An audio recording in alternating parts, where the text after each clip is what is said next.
Hi and welcome along to my video, which is a comparison between my two cars.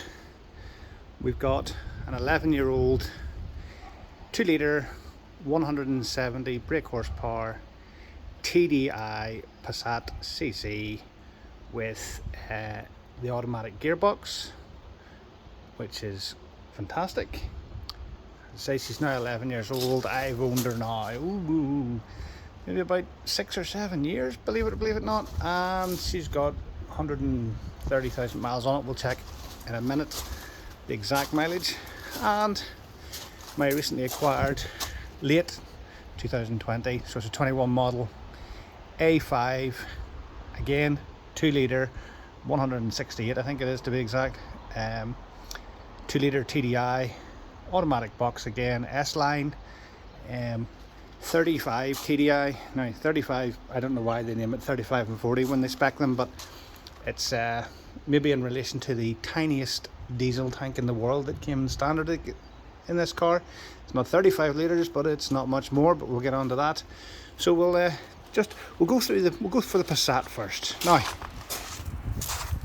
good thing about the Passat first of all is that it's got quite a really good boot with split folding rear seats and a ski hatch, which comes in handy. The seats drop, which again is fantastic.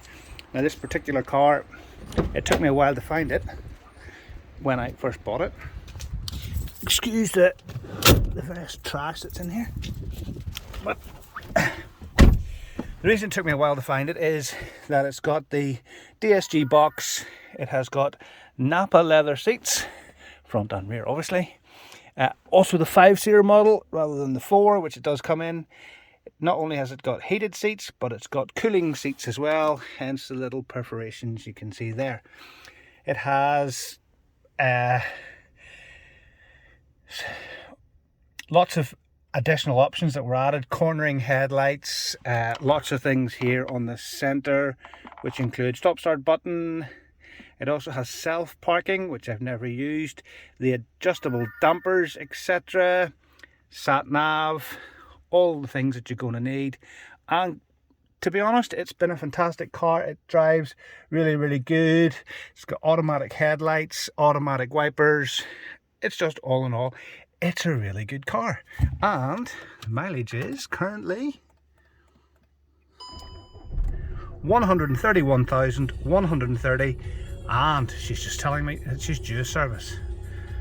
That's actually, she doesn't do much miles these days, so that's more to do with time than it is actually to do with mileage. But we'll get that sorted. We'll get her in, and she probably needs new tires as well, but we'll get that sorted.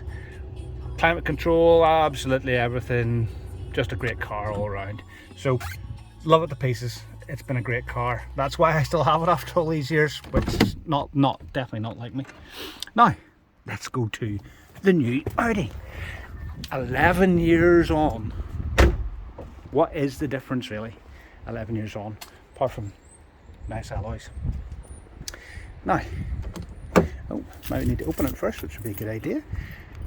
Now, unlike the Passat, it didn't come with keyless entry, which actually I don't mind. I find keyless entry really bloody annoying, to tell you the truth, because when you, especially if you're washing your car, it keeps on sensing that you're wanting to open the car when in fact you're not. You're just passing your sponge over the sensors.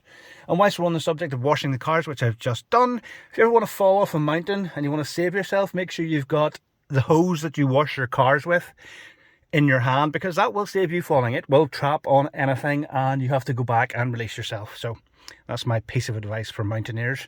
Now, she's an S-line, so half leather, half, I think that's Alcantara, I'm not too sure, but it's a nice pattern on it. Very nice car. It does have keyless start, which is nice, but obviously not the keyless start stop. Now, a couple of things I don't like about it. First of all, this system, we'll turn that stereo down a bit. It's really overcomplicated. Far too many options. There's just everything: car, media, radio. Why can't they just make it simpler and things that you want to know about? Efficiency assist, really? It has the adjustable dampers as well, but I just leave that on auto because again it's a little bit too complicated. I accidentally turned off the very handy wireless charging, and it took me 2 days to work out how to get it back on again. But apart from that, things I do like is navigation. You've got a beautiful sort of Google Earth screen there, and you can also get the same on, back a bit, the same on your dials, which is just lovely. Things again I don't like, this car comes as standard with a 40-litre diesel tank. I know you can get a bigger one, but you've got to ask for it. Well, you did in this car. It came spec'd an S-Line with a 40-litre tank, so mileage, even when she's full, I'll get a maximum range of 450 miles, which is electric car territory. Other things I really detest is this. Now, good old days, you would have PRNDS,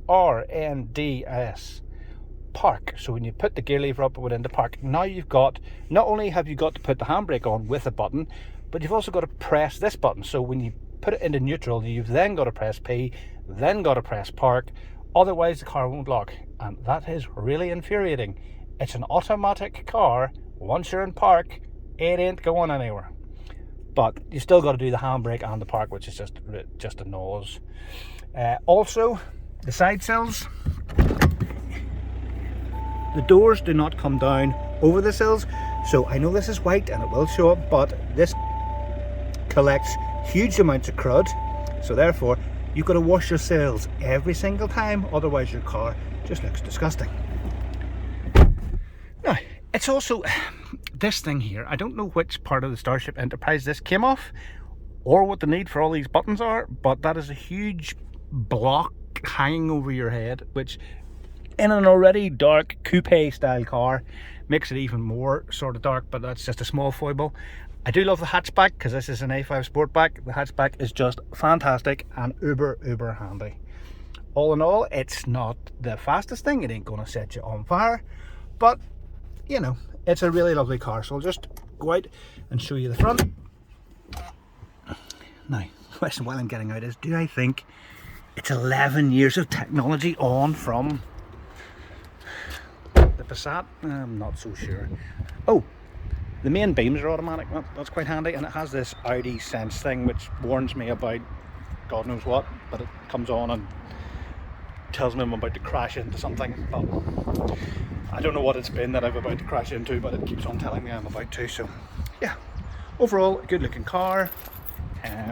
Is it worth the extra? Oh, I don't know. I mean, you could pick a Passat CC up now with reasonable mileage for not very much money, 3.5 grand, maybe 4 grand, with that sort of mileage on it.